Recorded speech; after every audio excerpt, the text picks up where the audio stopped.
so that nothing I say you'll take just for, because I'm saying it, but you'll research it, you'll see the truth behind what I'm saying, and etc. So there are some major things that we are eating that we might think are healthy and are not so healthy for us. And there are some minor things. And I'm picking one of the minor things first, and that is that there are certain vegetables that are, they call nightshades, and that they grow by the sun, by the moon, not by the sun. They are noted in the Torah that there are vegetables that grow at night by the moon.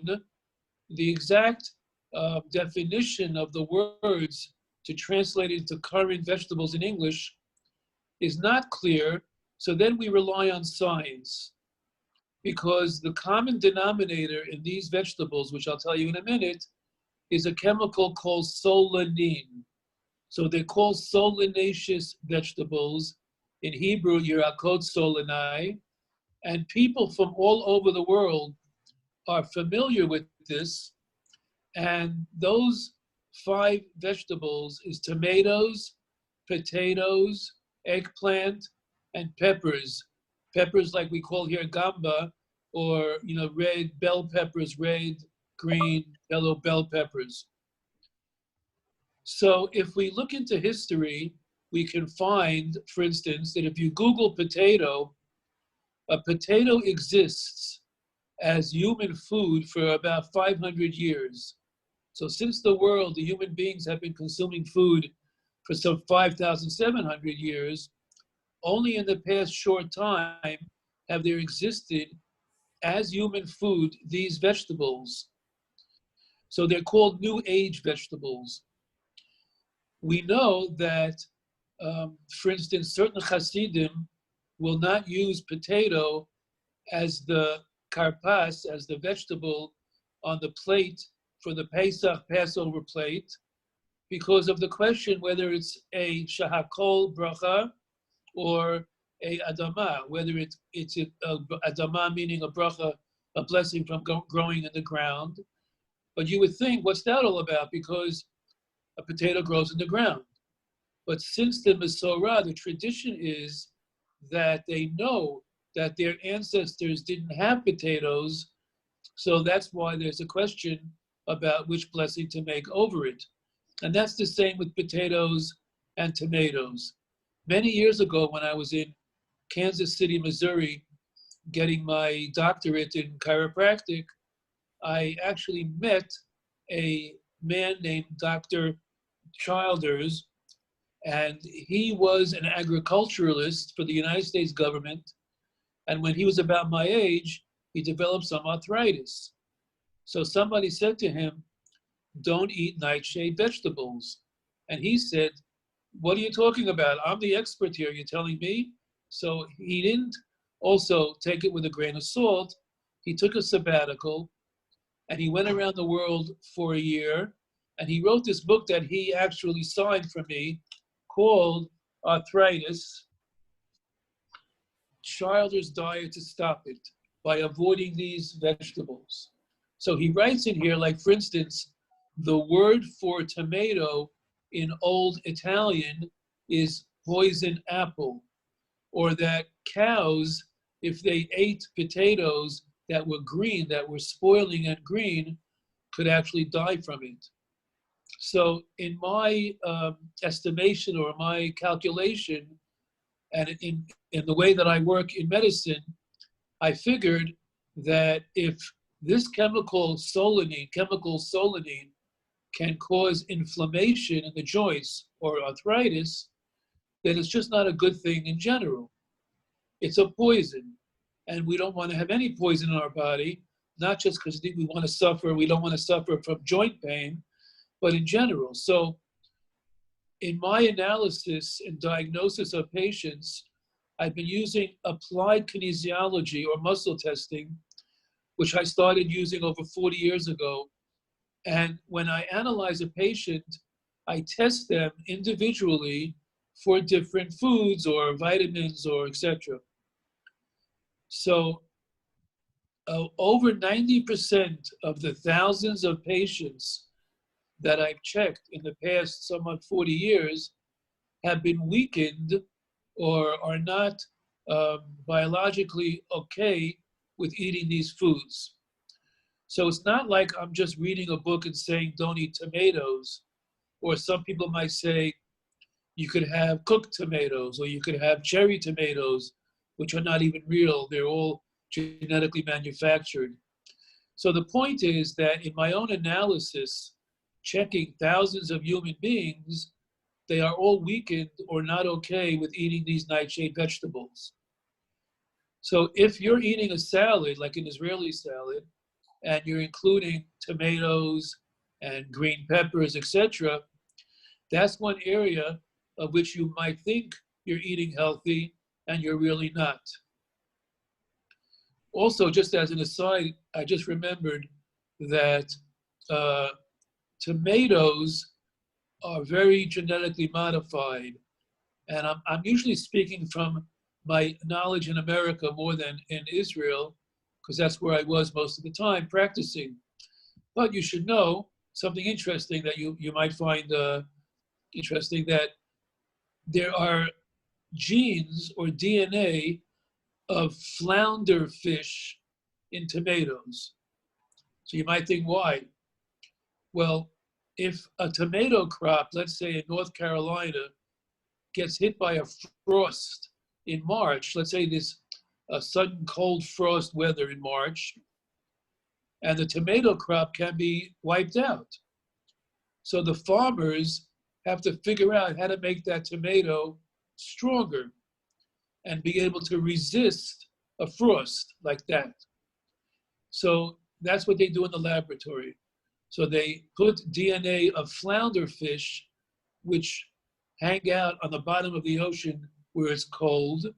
And now that tomato might be able to resist a frost without shriveling up and dying, and the farmer won't lose his crop and a few $1,000s. So I thought that would be interesting for you. So just to review that point, so tomatoes, potatoes, eggplant, and peppers, and paprika are all nightshade foods. And you can, again, Google this. You can check it out online.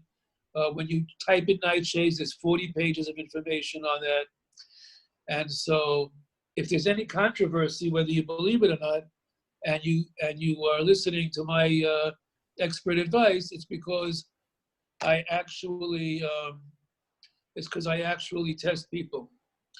Now, the next category I'm going to talk about, I'm going to go from the least likely to maybe the most harmful and the most ubiquitous in your diet.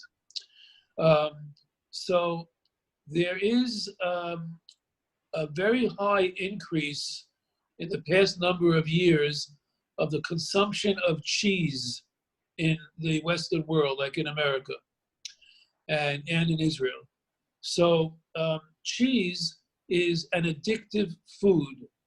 And if you go online, like on YouTube, and you type in Dr. Neil Barnard, Barnard, like Barnard. Dr. Neil Barnard is a medical doctor, a very accomplished person, and there is a YouTube called The Cheese Trap, or just type in cheese at Dr. Neil Barnard, and you'll get the information scientifically what I'm telling you now. So cheese is an addictive food, as I said, and when people rate what foods are their most addictive, they will say things like ice cream or pizza, and it's because of the cheese. Now, in the past number of years, the amount of cheese that's consumed by each individual, basically, or the average American, is 34 pounds a year. And if you look at the cause of obesity in America, a lot of people are pointing out to sugar drinks like cola or soda pop. But since 1999, since about the 2000s, actual sugar consumption has been reducing in America because of the knowledge of the science of consumer knowledge, and people are buying water, bottled water more. So yes, sugar, we'll get to soon, is really an unhealthy part of our diet, and we should never be drinking soda pop, any kind of sugar drink like cola or so on. But on the other hand, the increase of cheese consumption has risen 300% since the year 2000, where sugar has been going down. So sugar is 70% fat. So even though we're thinking that carbohydrates, we'll talk about soon, are not so good for us and get stored as fat, but cheese is fat. And so contributing to obesity, heart disease, stroke, cholesterol, Alzheimer's, etc. All those things that we can talk about that carbohydrates do, cheese does worse. So other factors of cheese is that it slows down our metabolism and it interferes with fat burning. So, just on a very simple way to look at it, cheese is mucus forming. It's fatty. It's full of. It is fat. So in my practice, since I've been working on a lot of children, I had a very nice pediatric practice in America. So when a patient comes in with asthma, which is now epidemic in America, it's the leading cause of child hospitalizations. So asthma, ear infections in children, that's caused by an excess of mucus. I had a book called The Mucusless Diet by Dr. Adhd, a medical doctor, written in the late 1860s, that mucus, excess mucus, was the cause of almost all disease. So on a simple level, dairy products and cheese particularly are excess mucus forming, which clog the body, clog the lungs, the bronchial tubes, and then the excess mucus goes into the ear canal, and then bacteria love to live in that very nice, warm, bushy mucus environment, and so then it becomes a place for infection. Excuse me a second.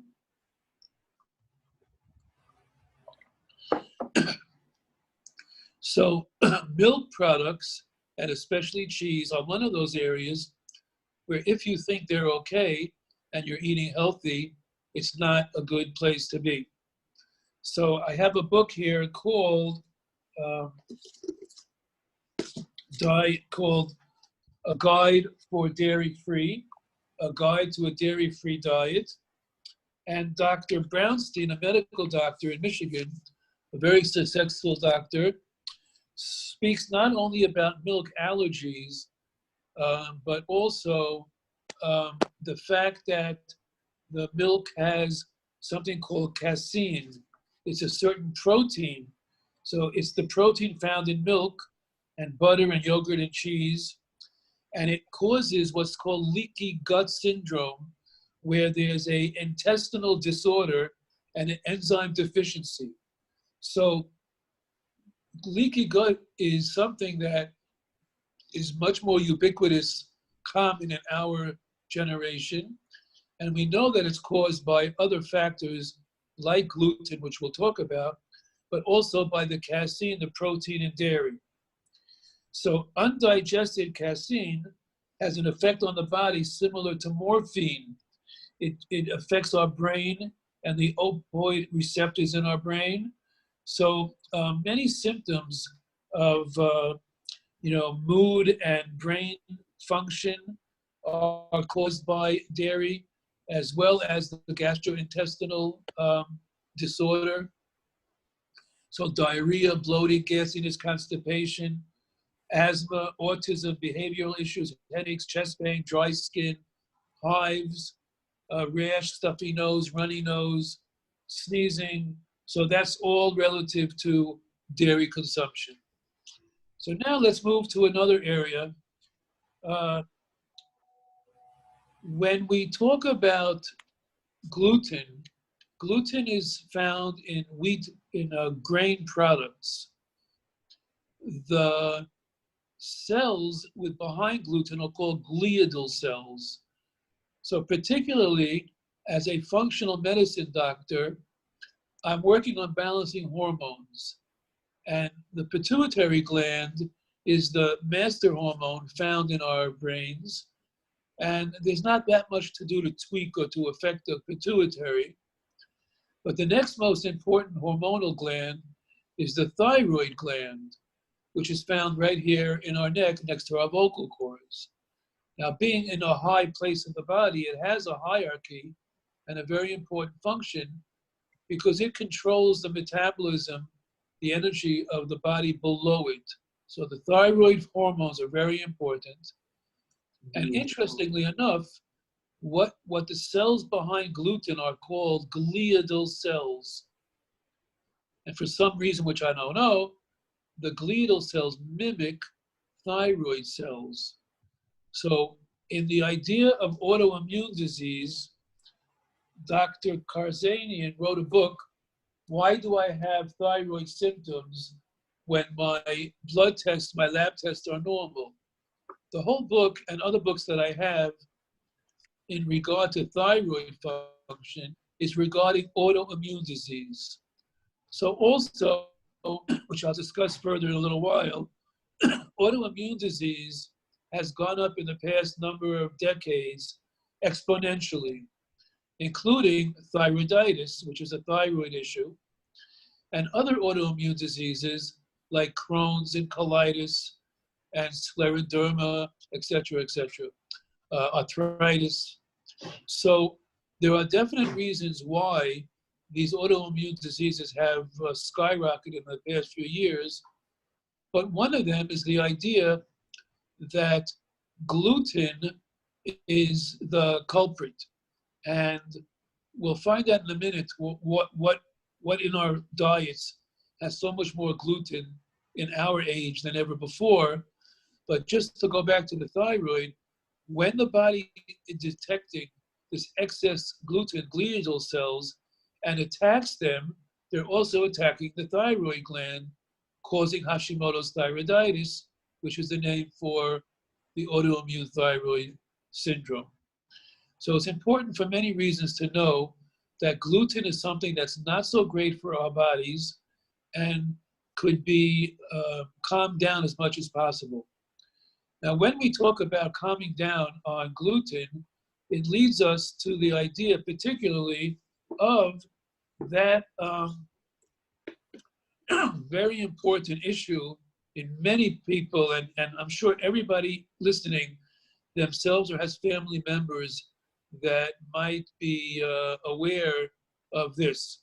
And that is the Crohn's disease, ulcerative colitis, diverticulitis, celiac disease, and so on. Now, many years ago, there's a woman named Elaine Gottschall wrote a book called Breaking the Vicious Cycle.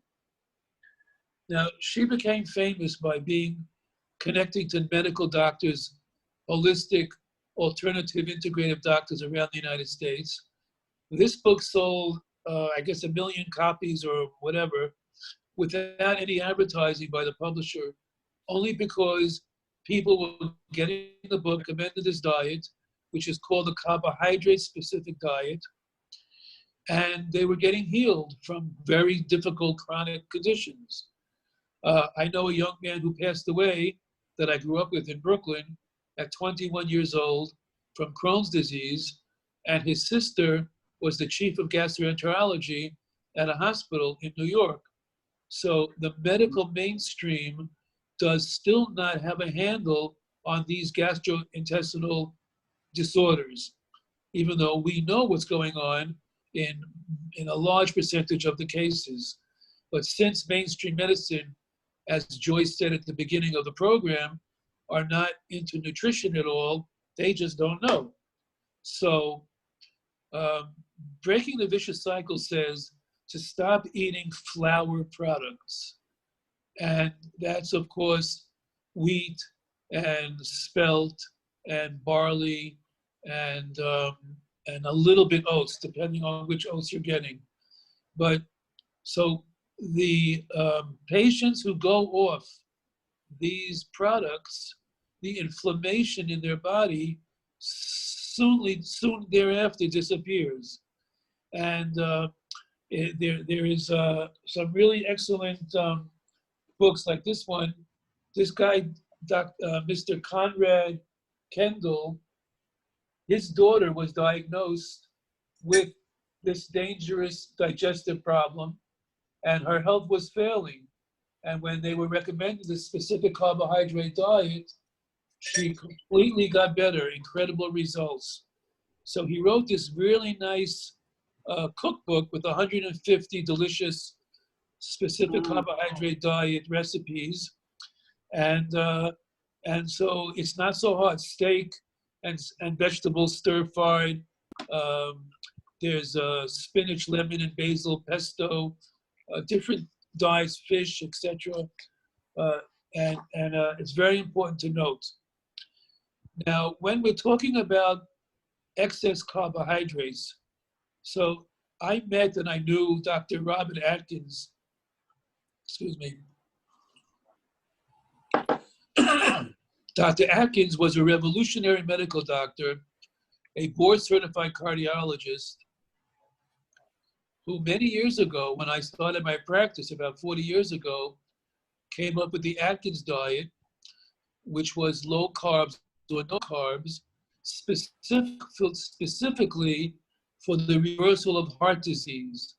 So if a person was scheduled for a triple bypass surgery, and they went on the Atkins diet, which was ketogenic, then they could avoid surgery, and happened to thousands and thousands of patients. Now, ketogenic means zero carbs, which is healthy for a few months, not forever. But on the ketogenic diet, the body ate up its own fat, which is called ketosis. And so it reversed heart disease. Now, at the same time, there were other doctors who also purported vegetarianism, and that's in the same light, as least that they were avoiding simple sugars. So everybody agreed at the time that simple sugar like soda pop and sugar and candies and cookies and etc. are no good for us, but specifically to reverse heart disease, Dr. Atkins was correct. Now today we call it, they call it syndrome X or metabolic syndrome.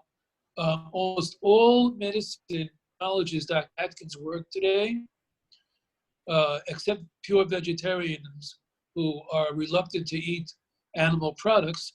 But just by the way, a protein is an amino acid, and the same combination of amino acids can be found by eating a grain and a bean.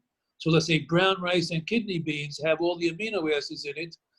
A vegetarian might be lacking in B12 or etc. But I believe that we could and should eat meat, and depending on our blood type, which is another discussion for another time.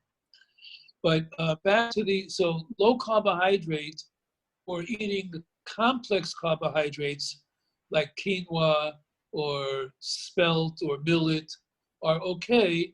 Millet or quinoa or brown rice are okay because they're complex carbohydrates and they don't go quickly in the bloodstream like a simple sugar, like a candy. So, we do know now that limiting our simple carbs are very important. So if you're eating too many carbs, then you might be in the category of this talk where you might be thinking you're eating okay, but you're not. Now, in one major area, which is what I'm going to talk about towards the end of the rest of this talk, is a specific area of carbs where a lot of patients, a lot of people out there would buy whole wheat bread, and they think they're eating well because they're buying and they're providing for their families whole wheat. So they're not getting the junky, bleached white wheat, and they think they're doing great. Now, it happens to be that there are several books, and they were printed at the same time. One of them is called Brain Grain by Dr. Perlmutter, and he is a neurologist in Florida, still practicing, and he wrote a book about the same time that Dr. Davis wrote a book called Wheat Belly. Now, they didn't know they were both writing the book at the same time, but they both became New York Times bestsellers. And they're both telling us that 80% or more of the disease on the planet today, on our planet Earth, is caused by wheat. So that may be revolutionary for you to hear, unless you're familiar with what I'm saying. And I'll go into this a little further now. So there's not too much wheat left on our planet that looks like the wheat that God made in creation. So in the mid-1960s, the civilized world hybridized wheat. So it's also called modern wheat or dwarf wheat. The reason why it's called dwarf wheat is because a wheat plant, as Hashem, as God made it, or as your grandparents knew it, was a very tall plant. Let's say 3 meters or more, like 6 feet tall. Today in the world, if you look at a wheat field, it's only a short, like a half a meter, or I'm not good with meters, I'm good with feet. It's like 2 or 3 feet. It's half the size it used to be. So you might think, okay, big deal. So now the wheat is shorter. The reason they did that, of course, is economic, because you could get more wheat per dunam or per acre if you have this new seed. So they actually changed the wheat seed to create a new wheat called this modern wheat. So unless you have an original kernel of wheat in the jungle somewhere, or they're in an archaeological dig where they're trying to reestablish some old foods like wine and grapes and wheat, like they were prior to civil industrialization and genetic modification. So wheat today, it's not just that it's a smaller plant, but it has 50 times more gluten and agglutinins and phthalates. So the actual chemical composition of the wheat has changed drastically. And as we talked about earlier about gluten causing thyroid autoimmune disease, all autoimmune disease is created by wheat. And if you go on YouTube or you want to buy the books, it's again Grain Brain by Dr. Perlmutter or Wheat Belly by Dr. William Davis, and research what I'm telling you as a fact of the matter. So what do I mean by all disease on the planet? Certainly heart disease and stroke, increased cholesterol and the bad cholesterol, digestive disorders, respiratory disorders like asthma, brain disorders like Alzheimer's are all implicated by the new wheat. So an alternative, of course, is still ancient spelt, kusmin in Hebrew. And don't forget, though, that kusmin spelt does have gluten. So if I do a muscle test, or you do a gluten sensitivity blood test, and you're sensitive or celiac to gluten, then spelt is not an alternative, but is just as far as people who have no particular heavy sensitivity to gluten. You should know that, let's say on Shabbat, you could eat spelt challah, and we buy spelt sourdough, which is now available even on all the bakeries. For the children, there's spelt pretzels or spelt gers, etc. So spelt is a very good alternative to wheat, but I'm saying pretty clearly that we should not have any wheat in our diet at all. Now, there are lots of hidden wheats, like a very junky food for children is licorice, the licorice Twizzlers, but it has a lot of wheat in it, which I didn't know until I read the book. All kinds of things, and you have to look. because wheat is in a lot of places besides bread and crackers and cookies. So those are the main things that I thought of to say of what you might be eating that is not so good for you. Now, needless to say, sugar is the number one. There are alternatives to sugar, like xylitol, which is very, very popular in Europe. They even make xylitol nose sprays and xylitol gum, which reduces asthma and ear infections in children. We all heard of stevia, which comes from a plant from South America. But just to think about this, our great-grandparents in Europe did not have candy. They had something called rock candy, which was pure crystallized sugar. But it was expensive. It wasn't around, like not everybody had sugar. So in the 1920s, when they first invented Coca-Cola and soda pop, the average American, westernized human being had about 20 pounds of sugar a year. In the last reading, which I think was 2013, the average American had 140 pounds of sugar a year.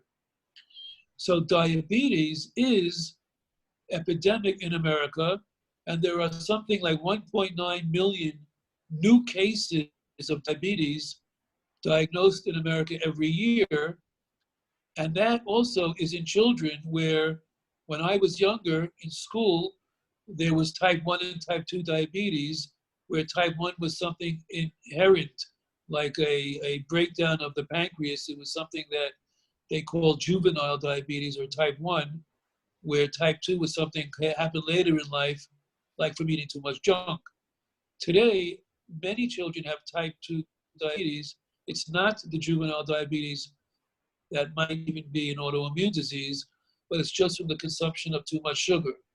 So to recap, milk has sugar because of the lactose. All dairy products have sugar.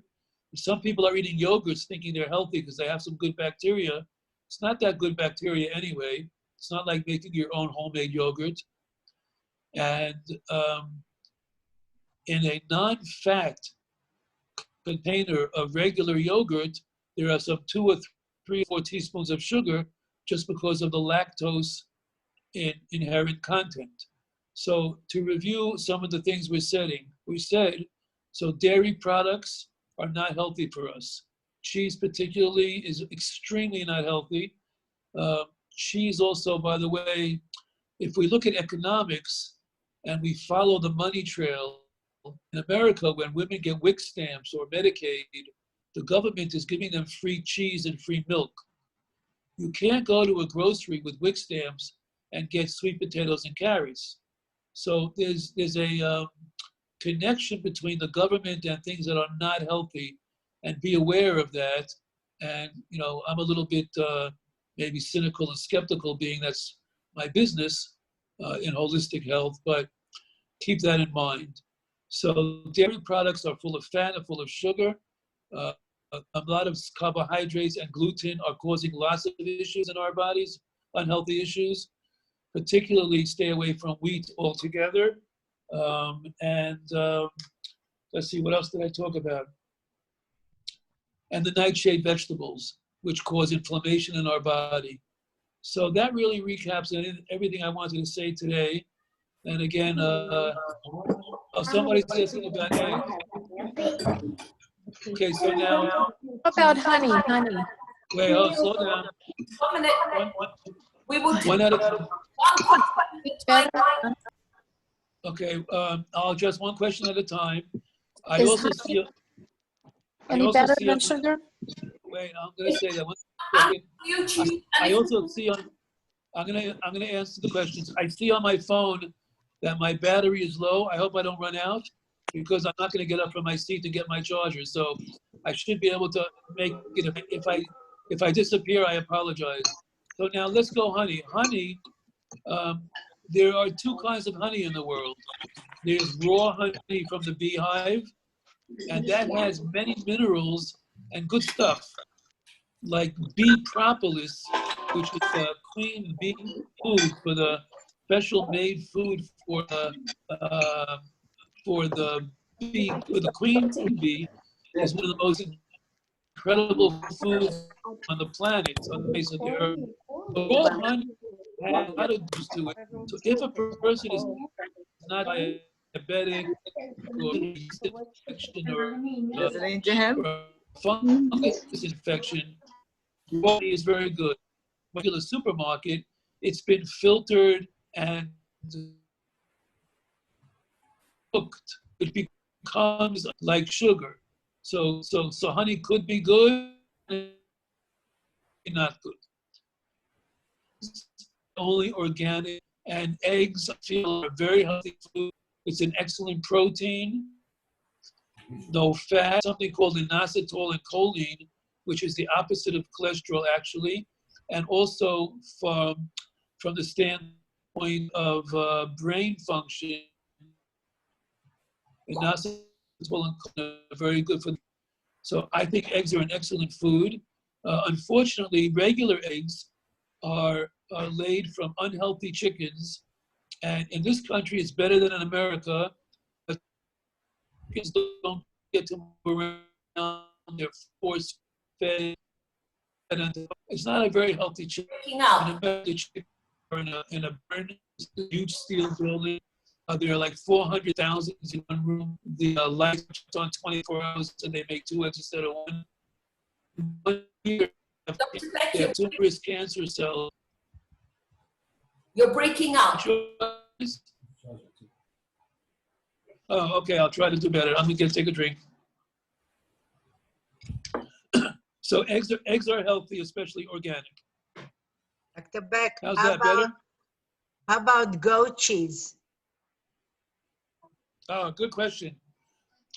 All goat products and the goat protein much more mimic our human cells' needs. So if we look in the Torah, in Parshas Bo and Shmot, Rashi says chalav izim. When it says eretz zavat chalav udvash, Rashi tells us on the spot chalav izim. They didn't really have cows in the old days, and so goat products are healthy and much more tolerated and recognized by our cells. And so yes, no cow, yes goat. Dr. Bek, we have a couple of questions on the chat. Okay. What are good and bad foods for kids with ADHD? So again, if you look at the books that I recommended on wheat, like Brain Grain by a neurologist, that's very much implicating modern wheat in causing ADHD and ADD. It messes up the brain. Of course, any kind of sugar is not good, but Dr. Feingold, a pediatrician from San Francisco, who wrote the first books, the very first book written about hyperactivity in children before they called it ADHD was written by Dr. Feingold. And he noted that more than the sugar in the foods that the kids are eating are the artificial colorings. So if something that you eat is red or yellow or blue, like these different candies that the kids are eating, or God forbid slush, which is one of the most unbelievable, unhealthiest things. You see the kids are lined up outside the store to buy slush, which is just sugar and food coloring. So it's just awful. It just destroys the brain.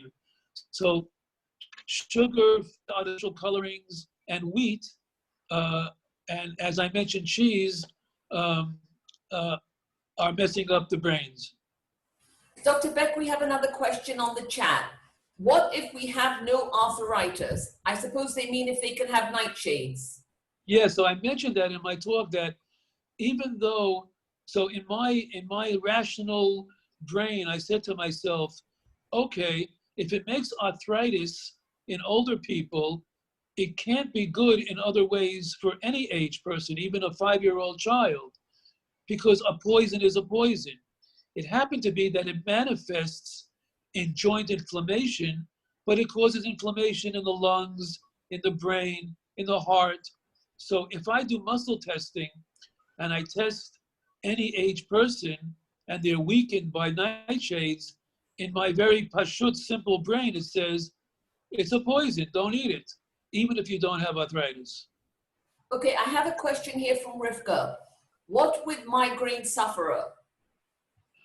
So every individual has an individual biochemistry. So I can't answer that question individually, but as a general question, migraine headaches can be caused by different foods like chocolate and smoked foods, like in a Brit Milah in the morning, there's like smoked fish type of thing. So that we know for sure creates a chemical imbalance that causes migraines. But it's a general answer to more of a specific question. So, but definitely what the medical mainstream world is not chopping is that migraines could definitely be a food-related syndrome.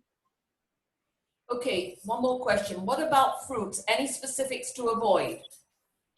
Okay, so fruits, again, let's say strawberries. Strawberries are a wonderful, delicious fruit, but they're the most highly sprayed with pesticides and herbicides that I think I know of. So if we're eating a bunch of strawberries, we put strawberries in our smoothie or in our shake, we're getting a concentration of chemicals which are not so good for us. So when you look at fruit today, it's again an acknowledgement or a thought process.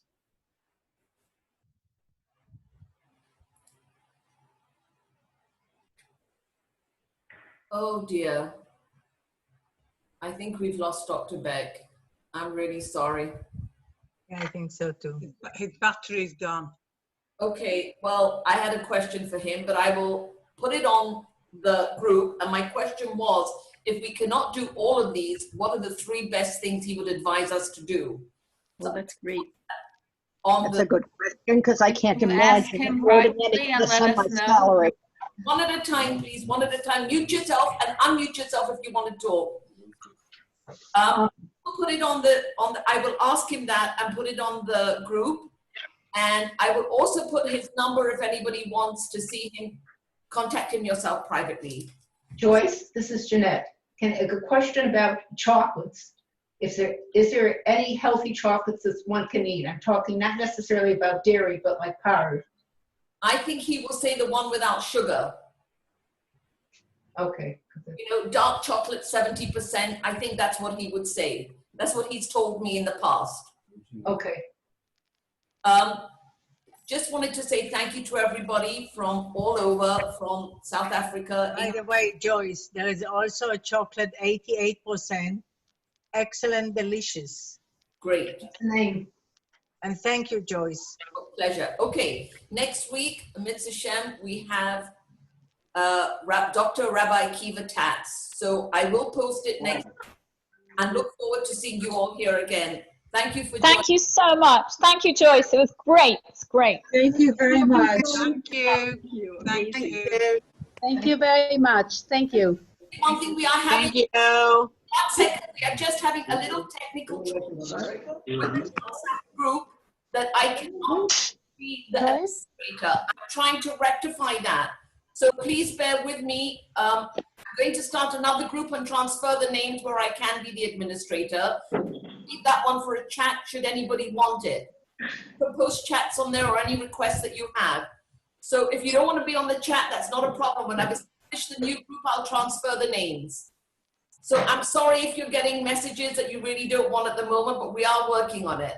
So thank you so much and look forward to seeing you all next week. Thank you, Joyce. Thank you. Thank you very much. Thank you. You're welcome.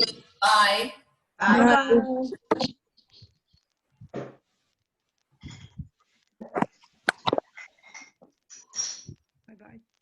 This guy was all the way from America? No, he's American.